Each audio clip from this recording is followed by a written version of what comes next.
Buonasera a tutti, benvenuti, felici che siate qui con noi questa sera alla presentazione del libro di Danilo Stramare dal titolo Fortuna che eravamo poveri. È non la sua prima pubblicazione, ecco, sicuramente per chi lo conosce sa che ci sono dei testi precedenti e che poi avremo modo di scoprire durante la serata.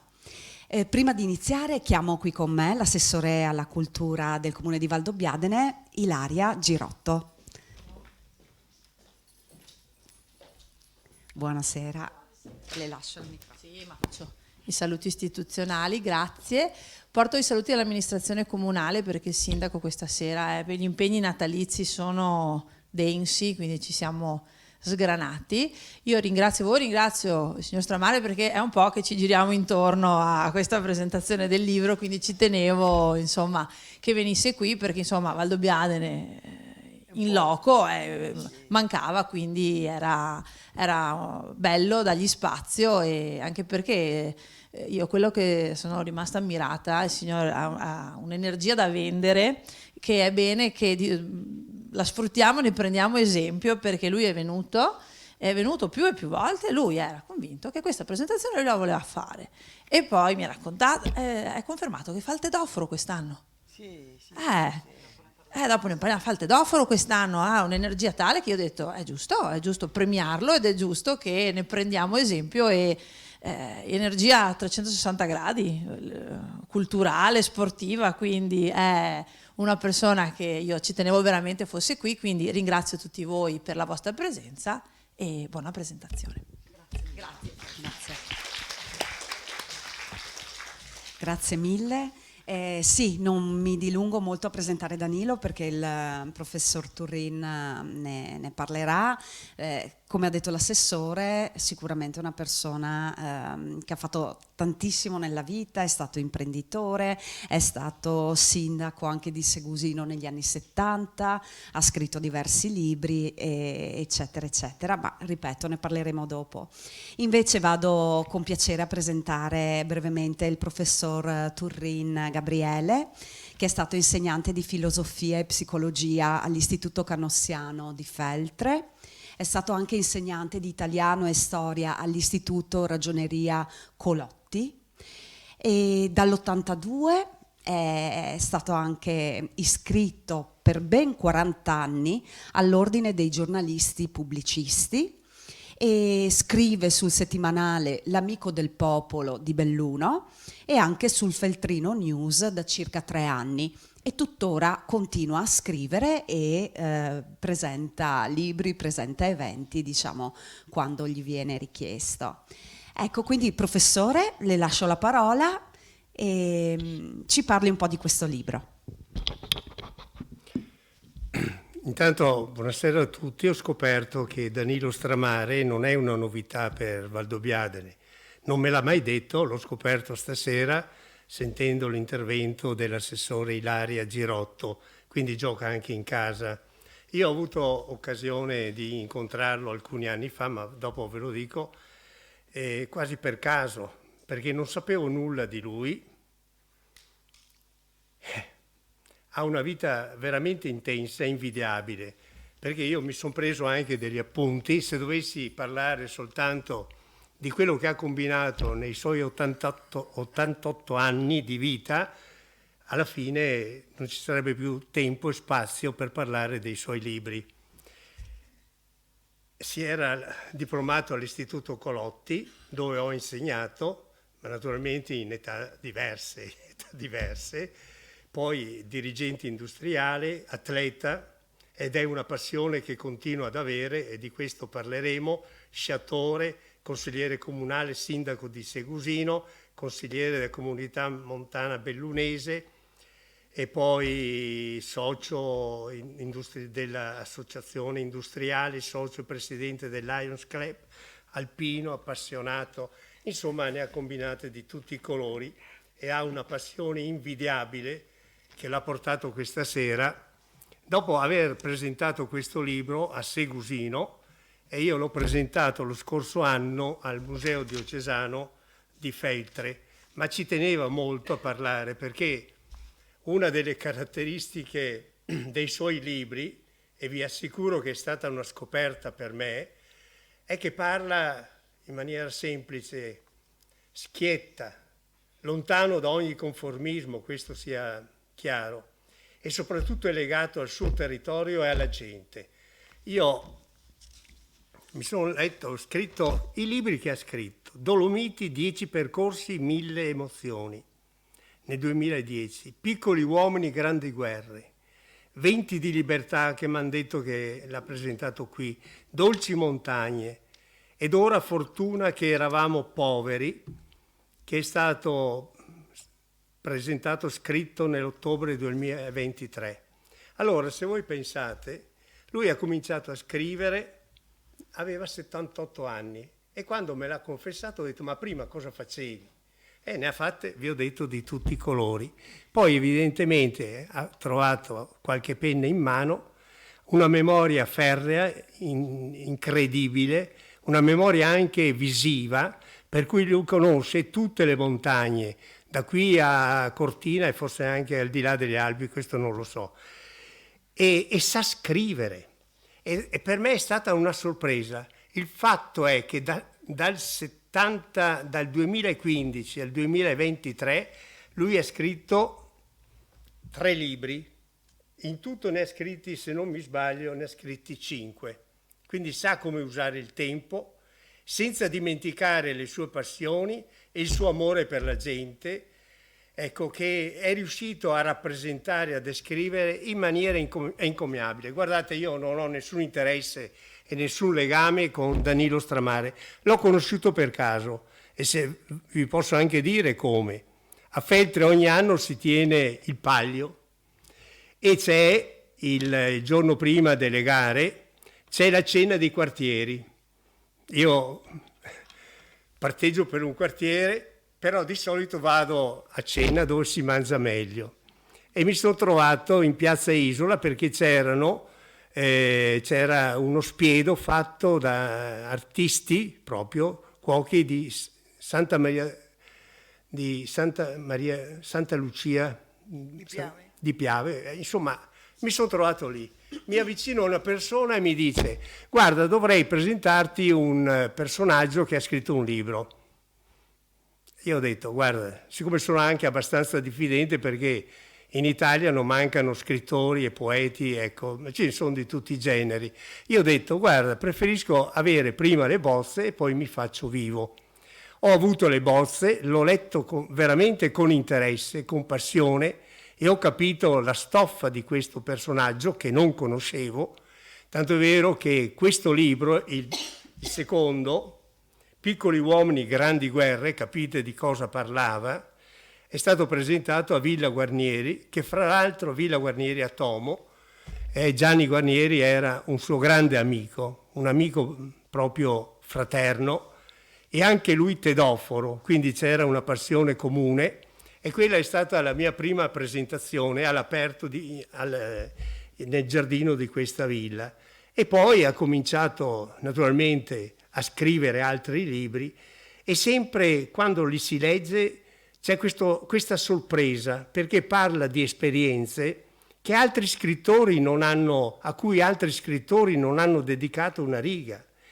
E poi quello che sorprende è l'amore per la propria terra, per la gente e per la sua storia. E scrive altro pregio con grande libertà, non si lascia condizionare. Ed è lontano da ogni conformismo, è uno spirito libero, è uno spirito liberale che dice e scrive quello che pensa. E guardate che non è cosa da poco, essere liberi ed essere coscienti di quello che si dice, avere il coraggio anche di scrivere, anche cose che magari il conformismo politico non ammette. E poi un altro aspetto, la sua scrittura. Anche questa è stata una sorpresa piacevole, perché è una scrittura semplice, chiara, direbbe chiara e distinta Cartesio, e non si presta a nessuna interpretazione. Voi sapete, e qui non vorrei parlare male dei politici, a volte fanno dichiarazioni, poi apriti cielo, sono stato mal interpretato, non avete capito il senso delle mie affermazioni. E invece questo pericolo non c'è con Danilo Stramare. E quindi, ecco, questi sono alcuni pregi che ho ritrovato in Danilo Stramare, con cui si è ormai intrecciato un rapporto di amicizia dettato proprio dal disinteresse e dalla semplicità e schiettezza delle sue opere. Perché ha scritto questo libro? Perché, vi dicevo, è legato alla sua terra, alle vicende del non soltanto di Segusino, di cui è stato amministratore, ma della terra, di queste terre, di Valdobbiadene, di Fener, anche di piccole frazioni. Ho ben presente, perché ne parla del libro, della frazione di Croci, che è nel comune di Feltre. Credo che sia ancora frazione, perché mi pare che ci sia ancora un residente, perché ci sono molti borghi, molte frazioni che stanno morendo sembra un processo irreversibile. A Lamon c'era un borgo, si chiamava, sto andando fuori tema, a Lamon c'era un borgo, si chiamava Chiappini. Aveva 200 e più anime fino alla fine degli anni 40, c'era una scuola. Da decenni era abbandonato, case abbandonate. Qualcuno dalle città, da Treviso, da Venezia, da Padova, ha scoperto questo posto incantato fuori del mondo. Hanno cominciato a restaurare le case e questo borgo sta rivivendo. È un articolo che ho scritto sul Feltrino News, che è una rivista a distribuzione gratuita perché si regge sulla pubblicità. Perché scrive Danilo questo libro? Perché vuole raccontare le storie, le vicende della sua terra in un periodo dalla fine praticamente del secondo conflitto mondiale fino al boom economico e a tutto ciò che ha comportato questa evoluzione della società e anche le amare sorprese legate a questa evoluzione, allo sviluppo economico.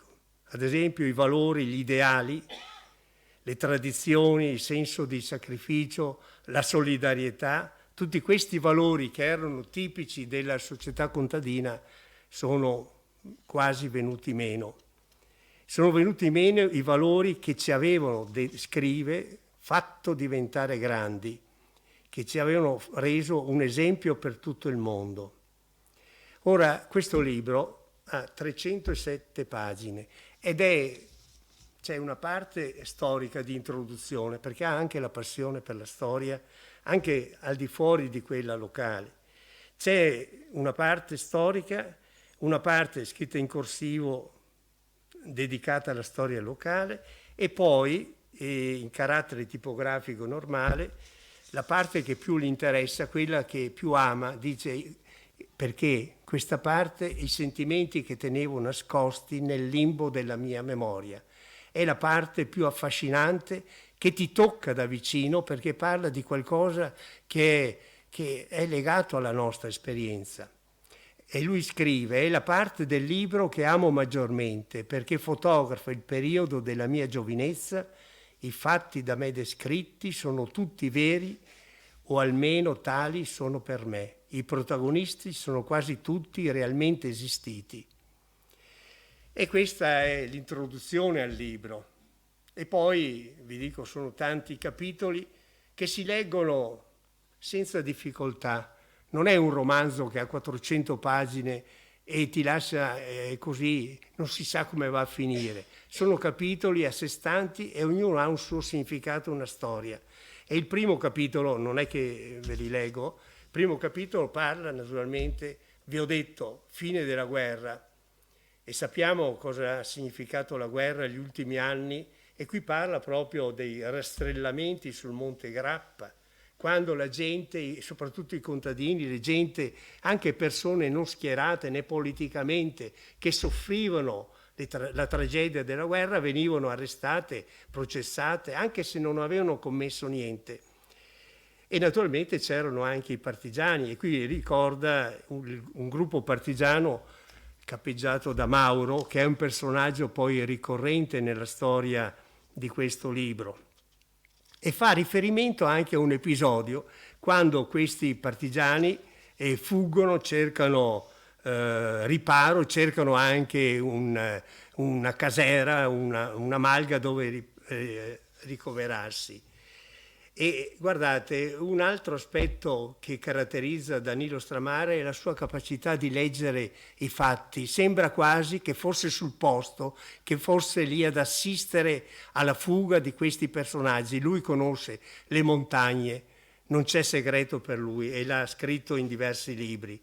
E qui dice: i fuggitivi si incamminano sospetti, la luce fievole di uno spicchio di luna accompagna e permette loro di schivare arbusti e cespugli, ma non gli anfratti del terreno. Di tanto in tanto qualcuno inciampa e cade, si rialza senza un lamento, conscio che anche il più piccolo rumore può tradire la loro presenza. E difatti si avvicinano alla malga, la malga Dumela, penso che esista tuttora. Pensano di rifugiarsi in questa malga, ma sentono canti fascisti e si allontanano, si acquattano, perché non sanno, magari c'è qualche camicia nera, e difatti c'era una camicia nera intenta a smaltire qualche sbornia in più, e stanno attenti. Però oltre ai canti sentono anche delle grida. Erano partigiani, che erano stati due giovani che erano stati catturati e venivano torturati, e avrebbero voluto intervenire, perché questo era lo spirito del loro anno. Hanno il cuore, dice, hanno il cuore che piange, ma Mauro non riesce a darsi pace, perché sanno come vengono trattati questi ragazzi.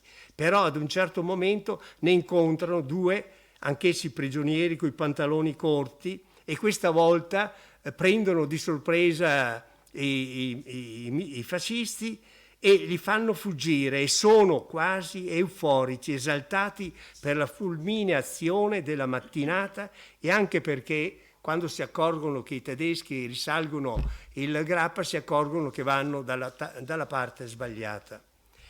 E poi naturalmente la storia continua, si rifugiano, vanno verso il Feltrino, a Croci proprio. Croci è una frazione di Feltre, e c'è questo giovane partigiano che è ferito, che era stato medicato in maniera approssimativa, e qui si avvicinano a questa casa, sempre con timore di essere scoperti. Però Mauro dice: brava gente, e c'è una ragazza che gli ha già fasciato la ferita e guarirà. Ed è interessante, uno dei personaggi che si incontrano in questo periodo tragico della storia italiana è un contrabbandiere che viene da Vastagna, era contrabbandiere penso di tabacco, ecco. E la descrizione anche ironica che ne fa Danilo: cammina curvo, leggermente zoppicante, e i suoi vestiti sono talmente sudici e puzzolenti di tabacco da far allontanare le persone che lo avvicinano, fascisti e tedeschi compresi. E poi una osservazione critica a proposito, dice: ormai la libertà e la sicurezza non esistono più, né a Croci e nemmeno altrove, dice il vecchio contrabbandiere. La guerra non è più guerra, è odio puro, e inquina e distrugge gli ideali di chi che sia, fascisti, tedeschi e anche partigiani. E ci sono naturalmente vicende. Questo giovane Lupo si innamora della ragazza Lucia, e anche a Lucia dedica delle espressioni particolari di una bellezza che ti fa innamorare. E poi purtroppo Lupo morirà, e questa è la tragica. Lupo non ci sarà più, dice, ma rimarrà sempre con noi. Prima di morire mi ha pregato di salutarti e di dirti che ti amerà sempre. E ci sono vari capitoli, Naturalmente qui non si tratta di leggere il libro, ma di dare solo degli spunti, di far capire l'intenzione e l'intento di Danilo Stramare quando prende la penna e scrive quello che ha scritto. E uno dei temi che ricorrono, soprattutto in quel periodo di fine guerra, è il tema della povertà. Sono costretti a tirare le cinghie, costretti ad affannarsi per trovare gli espedienti più astrusi per procurarsi un po' di cibo. È un quadro, quello non soltanto di Sigosino, ma penso di tutti i paesi, e credo che Valdobbiadene non sia una eccezione. È un quadro di vita paesana che si dibatte ancora nella miseria, che guarda al futuro, ma deve fare i conti con questa, soprattutto con la povertà. Della lotta armata, dice, appena conclusa non si fa più cenno, e invece si cerca di rimediare qualcosa.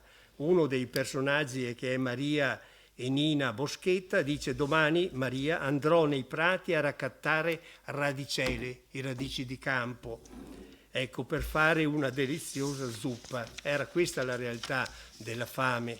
È una vita di miseria, dice Danilo, ma con dignità, vissuta con dignità.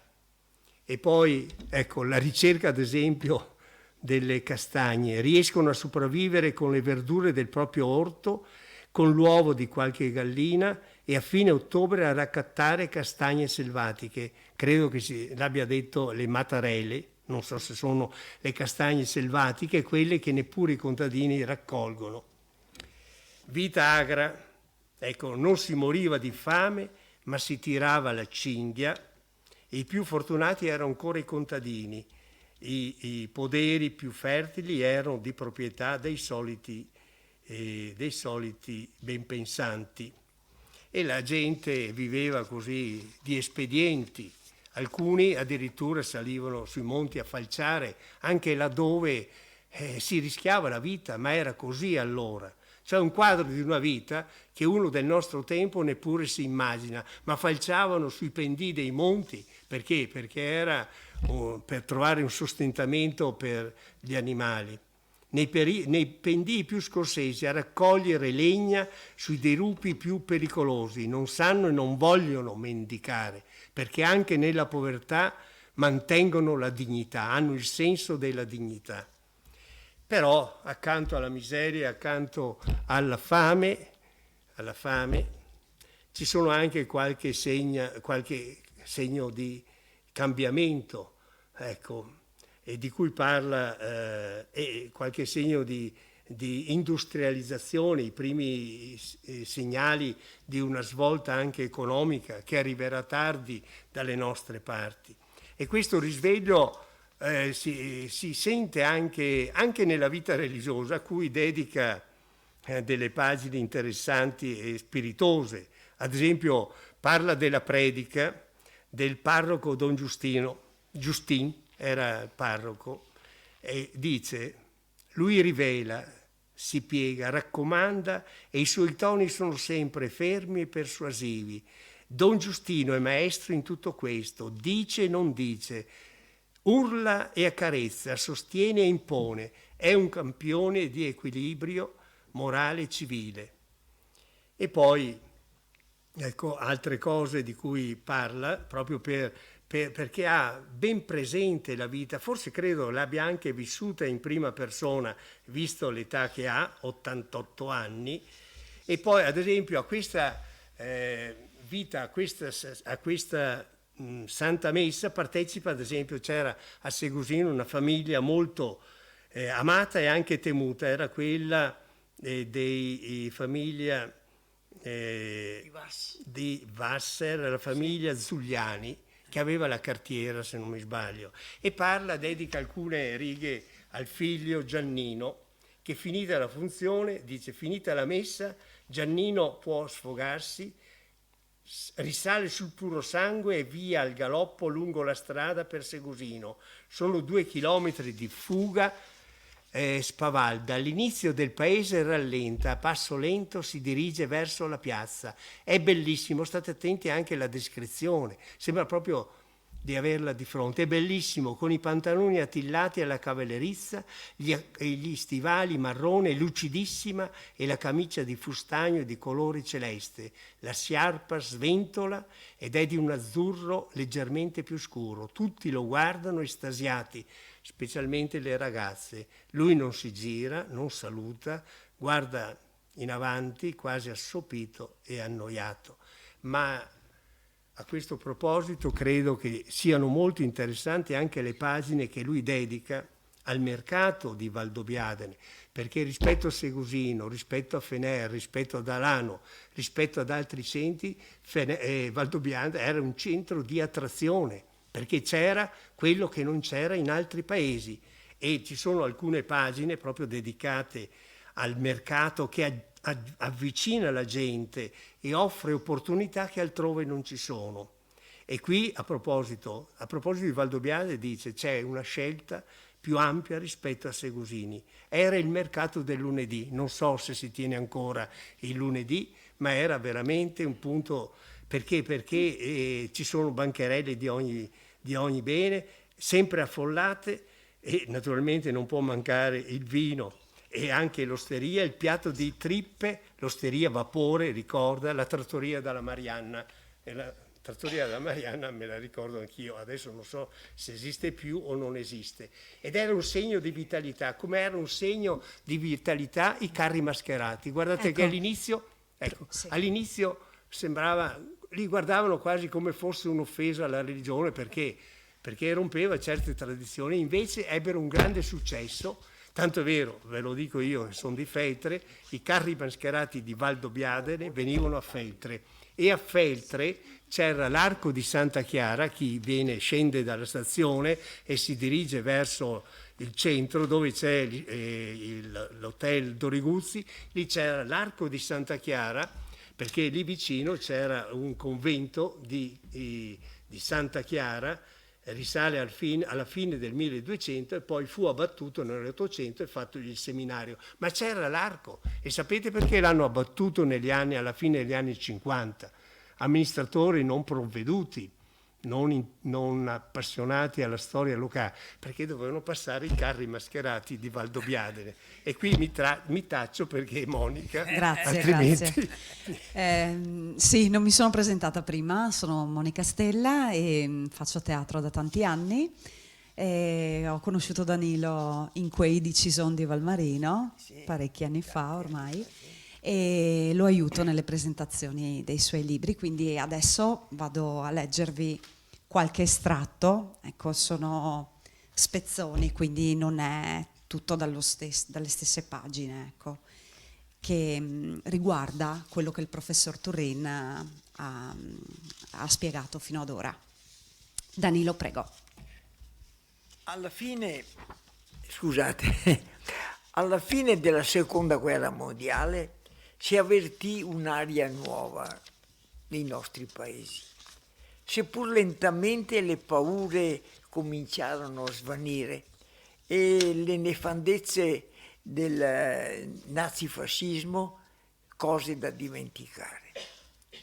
La gente si sentiva libera di dire, di fare, libera anche di intraprendere, libera di patire, di emigrare.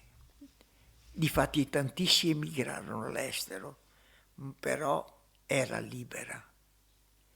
E la libertà portò allo sbocciare di un nuovo rinascimento, il boom economico, dapprima chiamato ricostruzione e dopo boom.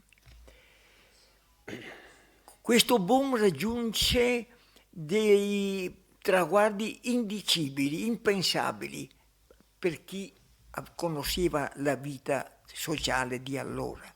Per me, per esempio, che sono vissuto durante la guerra e prima della guerra, sono rimasto completamente meravigliato di tutto questo. A metà degli anni 60 l'obiettivo sembrava alla portata di tutti. Sembrava che la giustizia sociale fosse un traguardo raggiungibile. Il paradiso del vivere di tutti noi era vicinissimo, appena oltre lo steccato di qualche incomprensione o di qualche vessazione.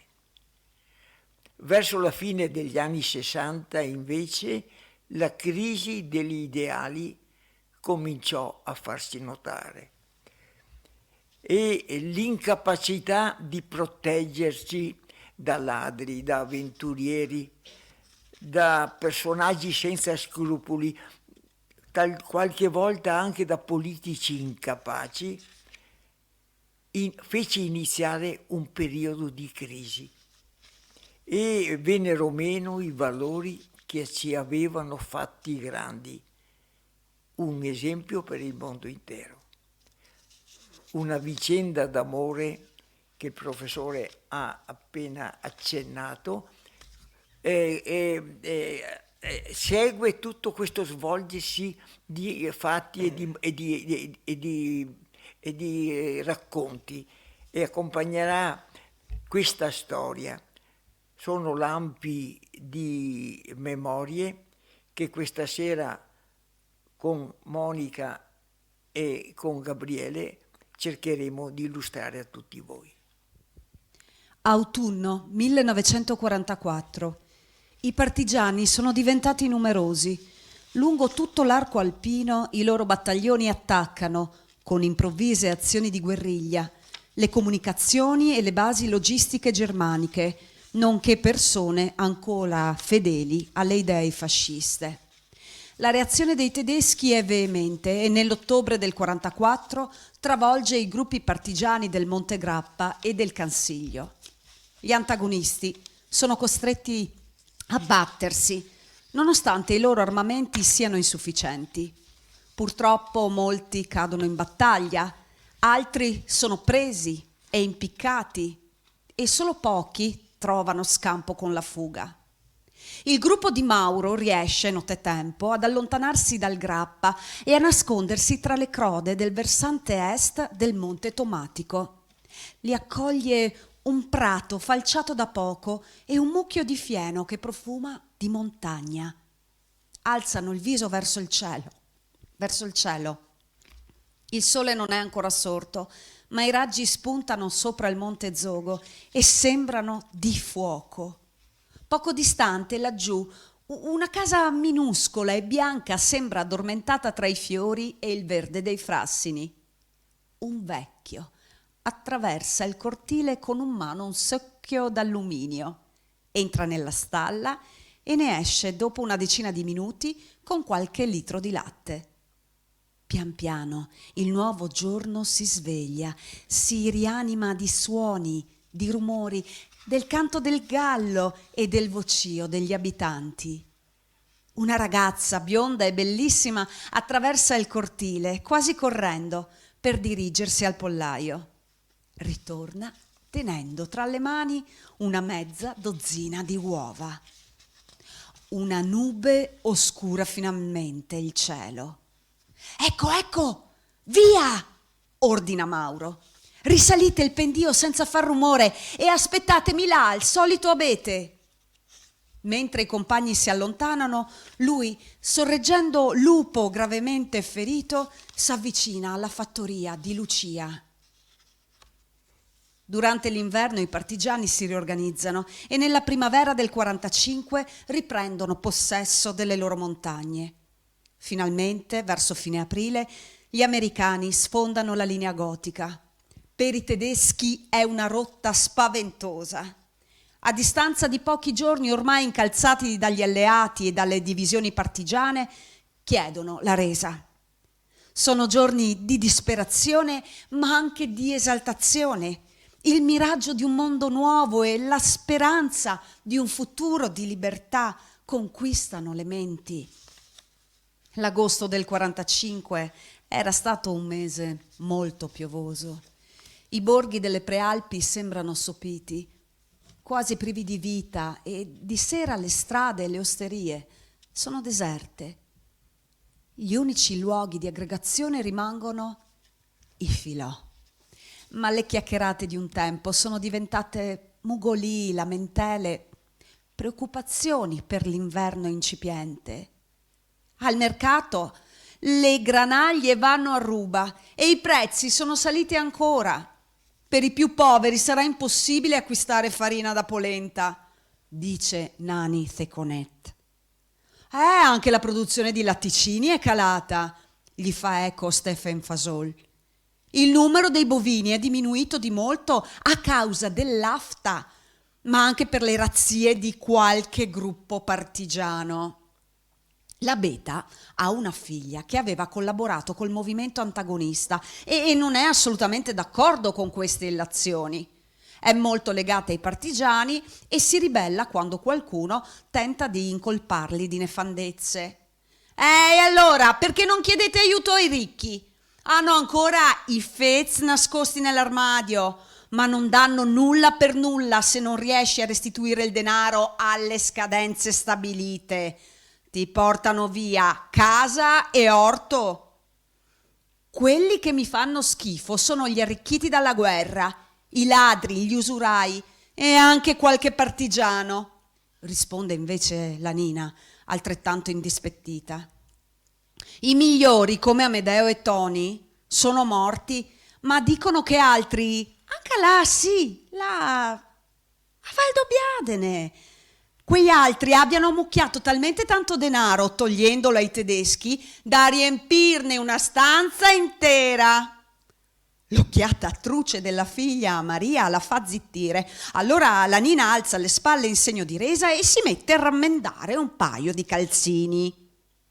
Nel frattempo la stalla si anima di amici e conoscenti. I vecchi, in un lato, parlano di politica e di agricoltura. I bambini, dall'altro lato, giocano a tombola. Le donne, invece, intervengono qua e là, continuando a rammendare o a sferracchiare. A quei filò partecipano anche le ragazze. Nella stalla sono sotto il costante controllo delle madri, ma anche libere di conversare tra di loro e di incrociare lo sguardo di qualche spasimante. Infatti, dopo la visita alla cantina di qualche amico, i giovanotti gironzolano per il paese, canticchiano e il loro sopraggiungere è subito avvertito anche lì nel filò. Allora le ragazze s'affrettano a togliersi il grembiule sgualcito, a ricomporsi, ad afferrare il ricamo o il lavoretto a maglia. I giovani poi entrano palesando una lieve timidezza, salutano i padroni della stalla, ma specialmente le madri, poi si avvicinano sorridenti alle ragazze. Si trattengono solo un po', quanto serve per scambiare qualche battuta e qualche occhiata furtiva. Quindi, con evidente dispiacere delle signorine, se ne tornano all'aperto e il loro canterellare si riallontana fra vicoli e fienili. È Natale 1945. Finalmente Natale. Il primo di pace dopo tanti anni di guerra. Non esistevano ancora prospettive, ma si respirava già un'aria nuova, meno opprimente. Il vento invernale stava soffiando gagliardo sulla valle, facendo volare alte nel cielo le foglie dei pioppi e i ricordi della lotta armata. Anche se i rancori e le tristezze sembrano man mano assopirsi, la fame di giustizia alleggiava all'intorno, ma non aveva ancora l'impeto di imporsi. Forze occulte che sapevano di politica stavano invischiando il potere giudiziario. I contadini tornavano alle loro fattorie, gli artigiani alle botteghe e i commercianti ai loro negozi. Era un ritorno al passato, alle gioie e alla fatica del vivere di sempre. Tutti riprendevano a godere degli svaghi di paese, dei filò, dei cori in chiesa e delle passeggiate con gli amici. Pian piano ridiventarono di moda le sagre paesane e gli svaghi di gruppo, come il gioco a bocce o al pindol. Le partite alla morra si potevano giocare solo a Stramare o a Schevenin, dove i carabinieri non arrivavano quasi mai. Erano proibite perché inducevano a risse e in quel momento l'Italia aveva bisogno di tranquillità. Quindi si tornò ad amare la vita. I giovanotti levarono dai ripostigli i giradischi e le vecchie canzoni dell'anteguerra, che ripresero a gracchiare. Ma nonostante quell'aria di rinnovamento, per molta gente il vivere era ancora gramo. Nei paesi del Basso Feltrino e della Pedemontana non si moriva di fame, ma si tirava la cinghia. Danilo si sveglia, apre la finestra e si affaccia sul cortile. La neve! Ogni cosa è candida e il profumo della neve quasi lo stordisce. Calza le galosce e esce all'aperto. Le falde sono larghe e soffici. Allora alza il capo e quelle stelline bianche gli sfiorano il volto, gli occhi e i capelli ancora arruffati. Indugia, felice di farsi accarezzare, finché interviene la madre, lo avvolge in un pastrano e lo adagia davanti al focolare. Non muoverte più da qua che te ciapa una ripresa. Verso mezzogiorno lo strato è già consistente e copre le stoppie dei campi, i ciottoli e le miserie della gente. Durante il pomeriggio la nevicata continua e alla sera il manto supera già i 20 centimetri. Le strade del paese sono quasi impercettibili, anche se il Mousson, trainato da un paio di muli, ha aperto la via per la stazione ferroviaria e poi più su fino alla chiesa. Anticipiamo la celebrazione della messa di Natale alle ore 20. Avvisa il campanaro di suonare le campane a messa una mezz'ora prima. E poi avverti anche il signor sindaco. È Don Justin, persona acuta, ha intuito che per mezzanotte la neve sarebbe ulteriormente aumentata e troppi sono i risentimenti e le rivalse che covano ancora in certe menti per star tranquilli. È dello stesso parere anche il nuovo sindaco del paese, il partigiano comunista Chichi Zanella. Se non fosse per il giudizio dei suoi, parteciperebbe anche lui a quella funzione religiosa. È un moderato, non ha partecipato di persona alle infamie di certi compagni. Natale e la neve regalano gioia, serenità e amicizia a tutti, comunisti compresi. Nonostante l'ora, la cerimonia è bellissima. Il candelabro grande e poi tutte quelle candele accese che sembrano fuochi, accendono gli animi e ridestano sentimenti amorevoli. Non importa se per scaldarsi è necessario battere i piedi e sfregarsi le mani. Il sermone di Don Justin è un insieme di destrezza e di equilibrio, sì che all'uscita della messa tutti si sentono felici. A Danilo il manto arriva già al polpaccio, ma è una neve leggera e asciutta che quasi non bagna le galosce, ma che invece libera le coscienze. Ci si avvicina, ci si saluta e qualcuno si abbraccia, forse per la prima volta dopo l'8 settembre del 1943. Che sarà della neve? Che sarà di noi? Una curva sul ghiaccio e poi... Ma i pini, tutti uscenti alla neve e fin l'ultima età circondata da pini. Sic et simpliciter? E perché si è il mondo pinoso, il mondo nevoso? Perché si è fatto bambucci ucci odore di cristianucci? Perché si è fatto noi, roba per noi? Non c'è noi, eppure la neve si affisa a noi e quello che scotta è l'immancabilmente evaso, morto, evasa o morta. Oh luna, ormai, e perfino Magnoli e perfino cometa di neve in afflusso, la neve. Ma che sarà di noi? Che sarà della neve del giardino? Che sarà del libero arbitrio e del destino e di chi ha perso nella neve il cammino? E la neve saliva, saliva e lei moriva. E che si dice là nella vita? E che messaggi ha la fonte dei messaggi? E le falci e le mezzelune, i martelli e le croci e i disegni e la nube filata di zucchero che alla psiche ne viene? E la tradizione tramanda, tramanda, fa passamano? E l'avanguardia ha trovato? Ha trovato?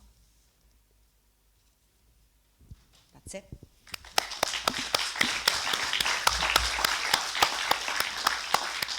Grazie.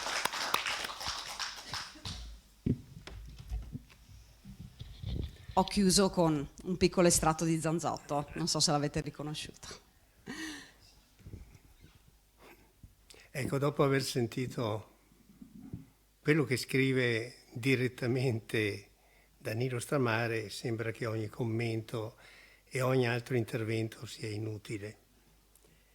E comunque è importante, sono importanti queste letture perché sono il segno di un libro che è particolare, che si distanzia da tanti altri libri, perché nasce dal cuore e dall'esperienza e da una vita vissuta, perché nei suoi libri non è più la fantasia che prevale, ma è l'attenzione alla gente, ve l'ho detto, alla storia, alla geografia, a tutto ciò che accompagna l'esistenza umana.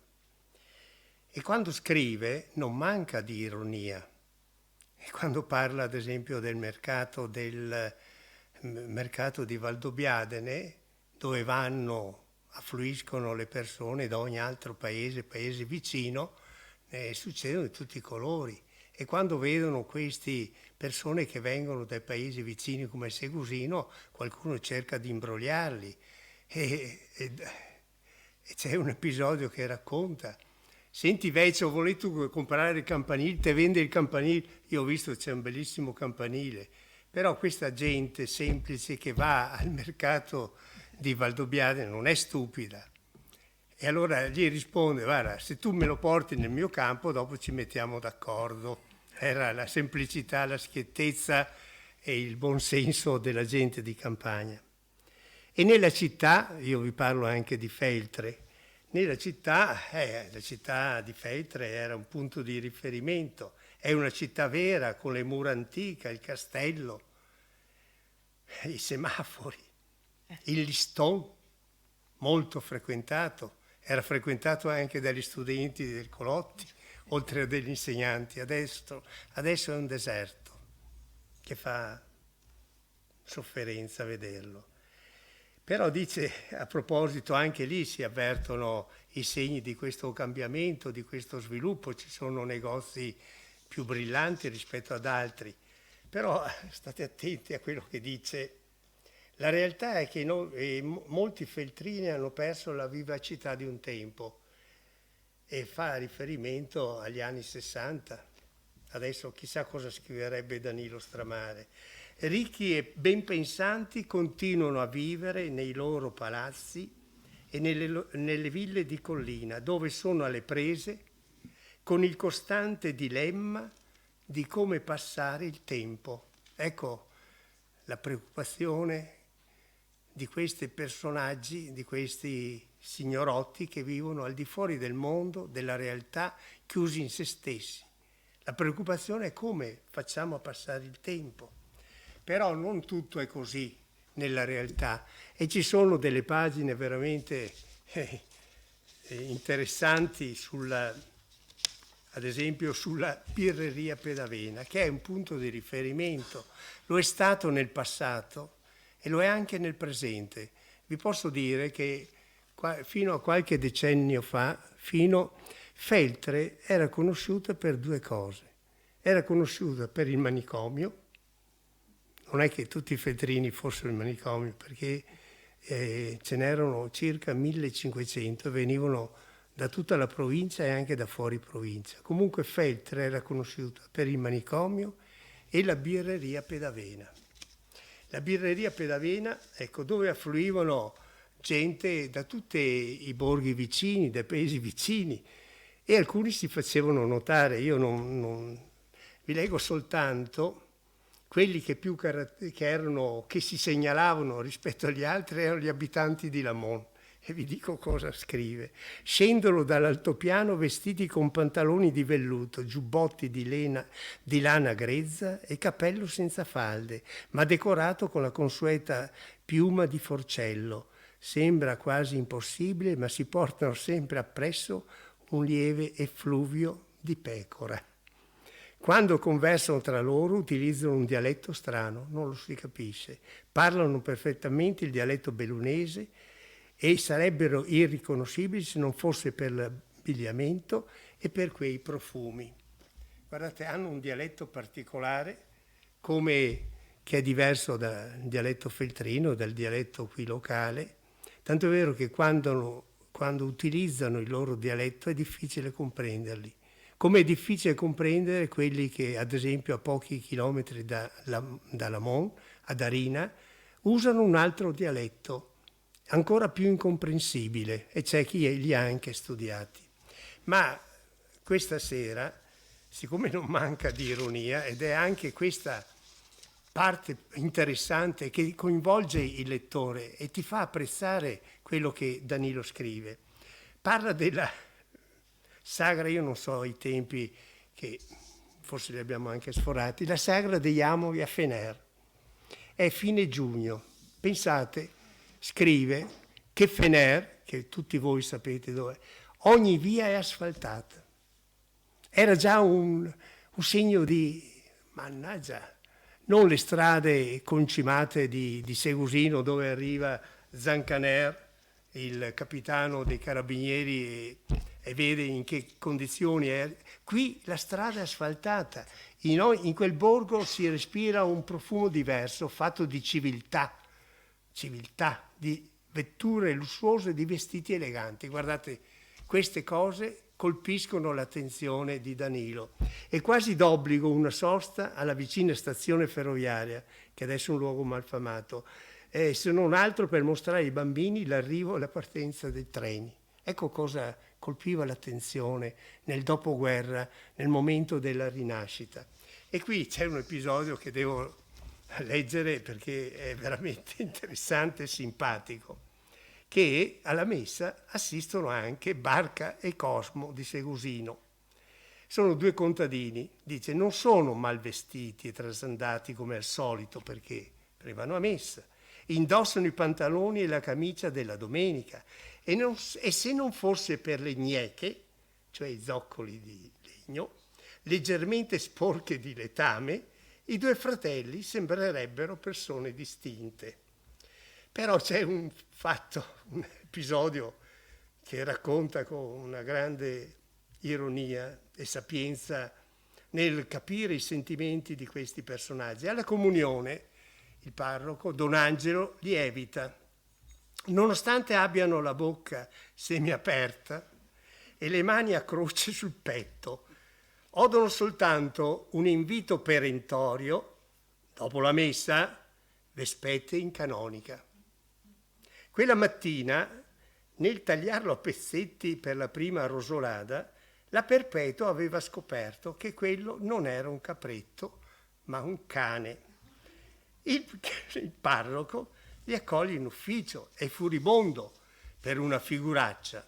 Infatti a quel pranzo erano stati invitati il vicario foraneo e un amico della curia vescovile, quindi personaggi autorevoli, guai fare brutta figura. Quando i due fratelli non tentano neppure di scusarsi, temono i rimproveri e le minacce di scomunica, restano in piedi e con il cappello in mano, in attesa che il parroco termini di conversare coi preti suoi ospiti. Finalmente Don Angelo li avvicina, li squadra per l'ultima volta con un'occhiataccia e dà loro il permesso di allontanarsi. Prima però devono giurare di attendere gratuitamente all'orto della canonica fino alle prime nevicate. Ecco, guardate, io non so se era presente perché quello che ha detto, e l'ha detto più volte, Danilo non si inventa. Quindi anche di questi episodi, che sono numerosi nel suo libro, o li ha sentiti raccontare da altre persone, e forse magari alcuni era presente. Certo è che c'è, quando si legge questo libro, questo senso di autenticità, di schiettezza, che ti travolge e ti affascina nello stesso tempo. E ora, io direi, c'è un capitolo interessante, che è forse l'ultimo o il penultimo. Qui la scaletta è saltata, è colpa mia, e chiedo subito venia a tutti voi, perché in altre presentazioni era sempre il sottoscritto che parlava, e Danilo è sempre paziente nei miei confronti, tanto è vero che mi ha chiamato anche questa sera. Questa sera c'è una brava lettrice, professionista, io non so se è professionista o solo per passione, e comunque c'è un episodio, io non so quanto tempo ci sia a disposizione, c'è un episodio che è di grande attualità, perché anche qui si parla di Olimpiadi. Se ne parlava nel 1956, se ne parlerà ancora per un pezzo, perché ormai sono prossime. Volenti o nolenti, sono un fatto epocale che coinvolgono. Poi ci saranno anche qualcosa che non funziona, ecco, però se ne parla, perché non passa giorno senza che le televisioni, i giornali, ormai tutti i giornali ne parlino. E c'è un episodio proprio tipico, ecco, un episodio a cui dedica alcune pagine, e io vorrei proprio che Monica le leggesse e poi scopriremo il retroscena di queste pagine. E allora mi passi il libro? Arrivederci. Non sarà solo fine. No, avevo scelto per questa sera un estratto, però... Sì, è pagina lasciamo 250, no, guarda, credo che No, meriti. lasciamo da parte il resto e leggiamo quello che è più Sì. interessante.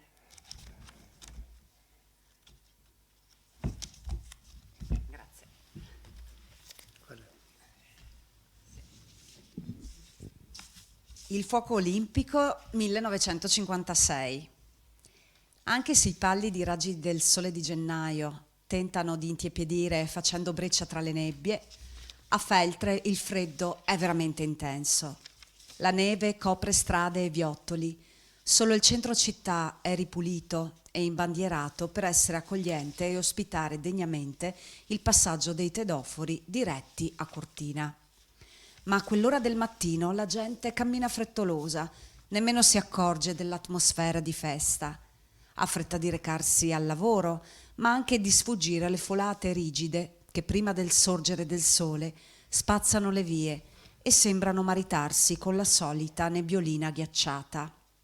Gli studenti, provenienti dal Basso Feltrino, raggiungono la stazione ferroviaria proprio a quell'ora e, imbacuccati in sciarpe e mantelli, si avviano verso le rispettive scuole.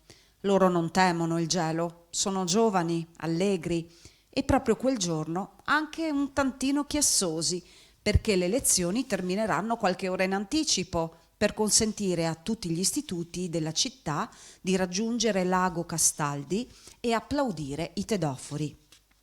Al sopraggiungere degli studenti l'atmosfera gelata sembra scuotersi e, seppur infreddoliti, i passanti si soffermano a parlottare, le osterie e i caffè ad animarsi. Danilo è quasi in estasi. Quella notte aveva dormito solo qualche ora, agitato com'era dal compito che lo attende. Mentre i compagni si infilano al solito bar e per scaldarsi un po', lui invece si attarda a rimirare i manifesti pubblicitari di Cortina. Il trampolino di Zuel svetta tra il bec di Mezdì e la Croda da Lago, e le piste nevate della Tofana piombano a valle tra le due pareti di roccia. Quasi compiaciuto allunga il passo verso la scuola, ma il piazzale è ancora vuoto, degli altri tedofori nemmeno l'ombra. Leggermente allarmato sbircia l'orologio e si accorge di essere in anticipo di oltre mezz'ora. Fa un freddo bestiale. Semicongelato, si precipita allora nella chiesetta di Santa Maria degli Angeli. La messa sta terminando proprio in quel momento. L'atmosfera è tiepida e subito le guance e le mani riprendono a dar segni di vita. Si toglie le scarpe da ginnastica, le appoggia sulla panca e vi si siede sopra. Deve assolutamente sgelarle e renderle morbide, perché quella mattina deve essere preparato a dovere. Non veste i soliti pantaloni di fustagno alla zuava, ma la divisa nuova di zecca di proprietà della scuola con la scritta Colotti ben disegnata sul petto. Uscendo di chiesa, le vecchiette manco si accorgono di quel ragazzino in tuta blu seduto sull'ultima fila. Don Giulio, invece, gli si avvicina e gli dà una manata sulla spalla, come a rincuorarlo, a dirgli di essere fiero di quel premio. Poi un signore gli si accosta. «Sei un tedoforo anche tu?» chiede sorridendo. «Ma non hai freddo così poco vestito con il gelo che c'è fuori?» Danilo non ha freddo. Il tepore di quella chiesetta fuori mano sta donandogli calore, anzi, l'emozione ha già colorato le sue guance di un rosso vivo. Al trillo della campanella d'inizio delle lezioni segue un suono acuto di clacson. Trafelato esce allora dalla chiesa e tra gli sguardi invidiosi di qualche compagno sale sul pullman riscaldato e confortevole dei tedofori. Il professor De Chan è là che li attende, accoglie i suoi atleti con un sorriso e poi si rivolge a loro in tono scherzoso. «Tenti, boce, che quando Corea al fuoco non si stuse». Viene da Grecia, In centro città il pullman si riempie di altri atleti provenienti da diverse scuole e da altri gruppi sportivi. Sono spavaldi, chiassosi e il loro conversare mostra sicurezza e anche una lieve immodestia.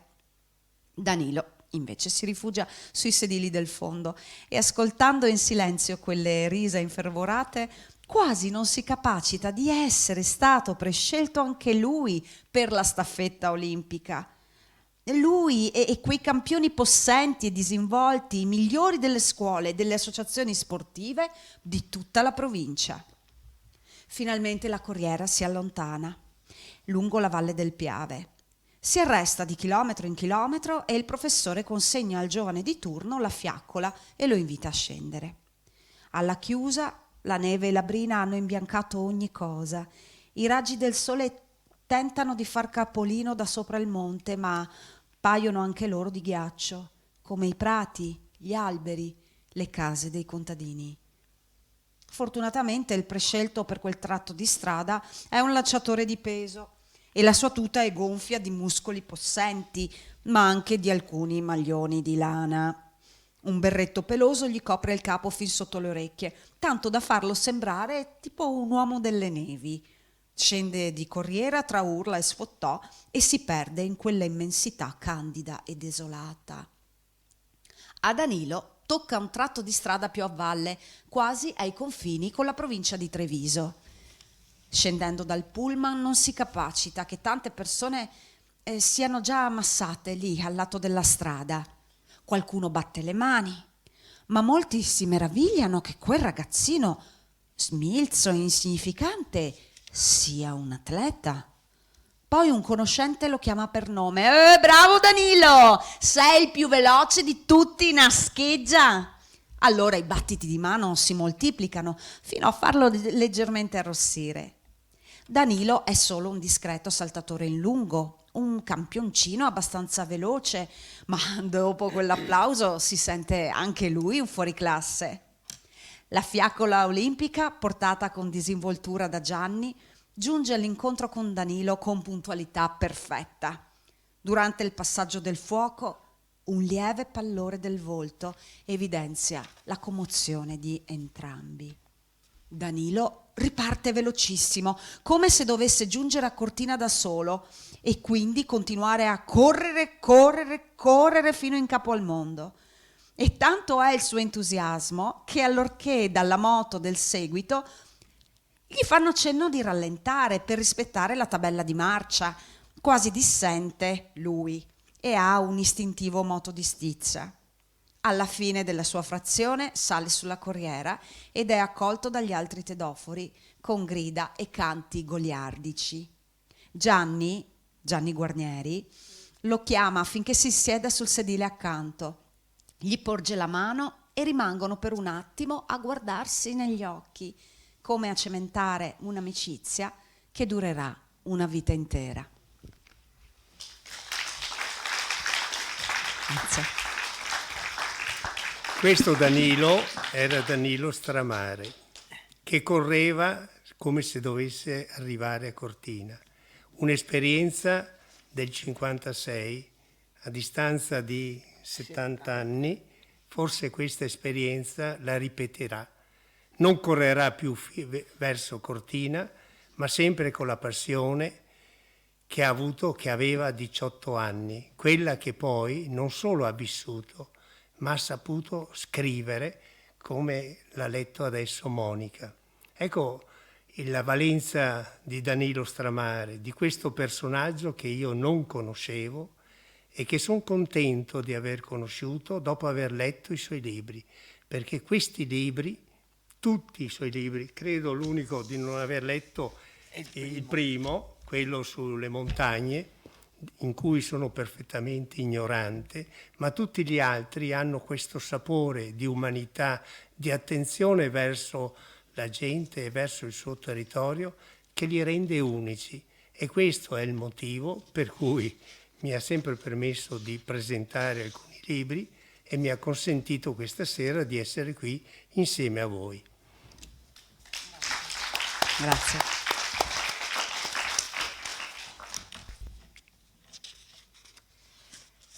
Rose rosse come l'amore, la passione, come i sentimenti nati proprio in quel borgo della Valle del Piave, figlie della guerra, figlie del dolore, di quel giovane partigiano, martire per averla voluta combattere fino alla morte.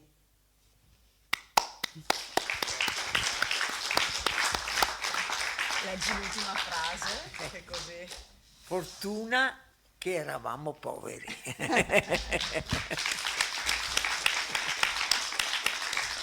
Grazie a tutti, grazie all'amministrazione comunale per l'ospitalità, grazie a Ilaria e volevo ringraziare anche i nostri ragazzi tecnici Sergio Capretta e Carlo Stramare per il supporto tecnico e tutta Valdo TV che sono sempre presenti. E vi ricordo, faccio presente che c'è la possibilità di comprare i libri, non solo quello di stasera ma anche gli altri, e Danilo sarà ben felice di farvi un autografo, ecco, se vi va. A posto così e buonasera a tutti, buonanotte.